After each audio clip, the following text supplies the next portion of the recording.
Hello दोस्तों, स्वागत है आपका हमारे चैनल द पूजा शो में। तो दोस्तों, वसुधा के एपिसोड में एक ऐसा महा ट्विस्ट आने वाला है जिसे देखकर आपके रोंगटे खड़े होने वाले हैं। आज चौहान साम्राज्य पर मंडरा रहा है मौत का सबसे बड़ा साया। एक तरफ जहां दिव्या पूरे परिवार से आशीर्वाद ले रही है, दूसरी तरफ करिश्मा के चेहरे पर एक शैतानी मुस्कान है।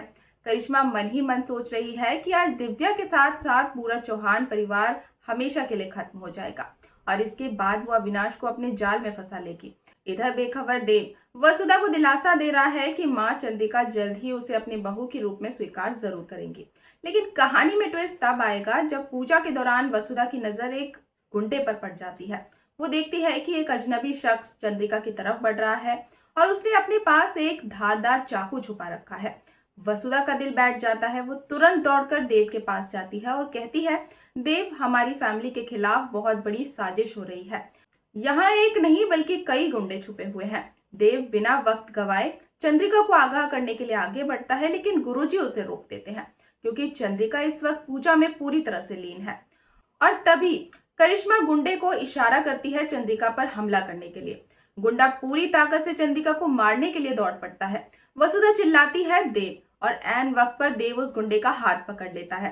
इस हाथापाई में देव का हाथ लहूलुहान हो जाता है। तभी सारे गुंडे एक साथ हमला कर देते हैं, लेकिन चौहान परिवार का वफादार स्टाफ और वहां मौजूद आम लोग ढाल बनकर खड़े हो जाते हैं और गुंडों को मार भगाते हैं।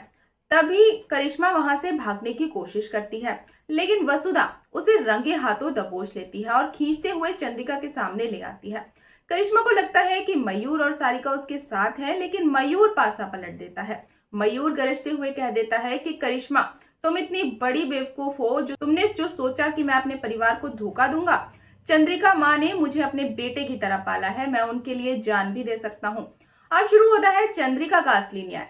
करिश्मा अपनी हार मानने से साफ इनकार कर देती है और चिल्लाकर कहती है कि चंद्रिका मानसिक रूप से बीमार है और वो पुलिस को बुलाकर सब कुछ अपने नाम कर लेगी। लेकिन तभी मयूर मुस्कुराते हुए वो सारे पेपर्स निकालता है जो करिश्मा ने धोखे से साइन करवाए थे। करिश्मा पेपर्स मांगती है तो वसुधा उसे एक जोरदार धक्का देती है और फिर चंद्रिका एक शेरनी की तरह दहाड़ती है। चंद्रिका कहती है कि अगर ये कागज ही नहीं रहेंगे तो तुम्हारी जागीर भी नहीं रहेगी, और देखते ही देखते चंद्रिका उन सभी प्रॉपर्टी पेपर्स को फाड़कर हवा में उड़ा देती है। करिश्मा का घमंड पल भर में चूर चूर हो जाता है। बात यही खत्म नहीं होती। प्रभात आता है और पुलिस को पहले से ही फोन किया जा चुका होता है। संतोष और बाकी स्टाफ लोगों को बताते हैं कि कैसे इस औरत ने प्रभात को मारने की कोशिश की, देव को धोखा दिया, और गुस्से में पागल होकर करिश्मा खुद पर काबू ही नहीं रख पाती और चिल्लाकर अपने सारे गुनाह एक एक करके कबूल कर लेती है। तभी वहां पुलिस की एंट्री होती है। करिश्मा पुलिस के सामने विक्टिम कार्ड खेलने की कोशिश करती है, लेकिन वसुधा आगे आकर कहती है कि इंस्पेक्टर साहब, हमारे पास इस औरत का लाइव कन्फेशन है। पूरा स्टाफ अपने फोन आगे बढ़ा देता है जिसमें करिश्मा का गुनाह रिकॉर्ड हो चुका है। करिश्मा के पैरों तले जमीन ही खिसक जाती है क्योंकि अब उसका अंत होना तय है। लेकिन क्लाइमेक्स अभी बाकी था।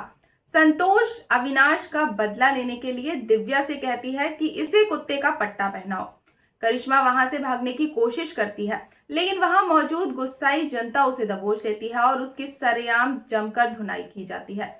आखिरकार चंद्रिका की एक दहाड़ ने करिश्मा के काले साम्राज्य का अंत कर ही दिया।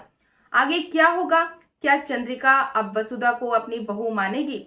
जानने के लिए जुड़े रहे हमारे साथ। और दोस्तों, अगर आपको आज की अपडेट पसंद आई हो तो वीडियो को लाइक और चैनल को सब्सक्राइब करना बिल्कुल ना भूलें।